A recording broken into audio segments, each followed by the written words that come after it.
Hello, আসসালামু আলাইকুম বন্ধুরা। আজ আমি একটি এক্সপেরিমেন্ট করবো রসায়ন রহস্য বিজ্ঞান বাক্স থেকে। এক্সপেরিমেন্টটির নাম হচ্ছে ফুনা দিয়ে বেলুন ফুলানো।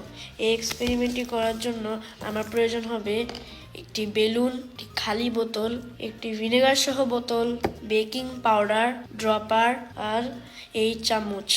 চলো এক্সপেরিমেন্টটি শুরু করা যাক। এই খালি বোতলটিতে আমি ড্রপারের সাহায্যে 10 ড্রপার ভিনেগার ঢেলে দিয়েছি। এখন আমি এই বেলুনটিতে 1 চামচ পরিমাণ বেকিং পাউডার ঢেলে দিব।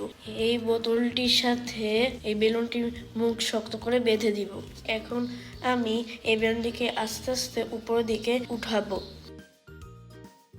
তোমরা দেখতেই পাচ্ছ ভিনেগার আর বেকিং সোডার মিশ্রণে এখানে কার্বন ডাই অক্সাইড গ্যাস সৃষ্টি হয়েছে, তাই বেলুনটি আস্তে আস্তে ফুলে উঠছে।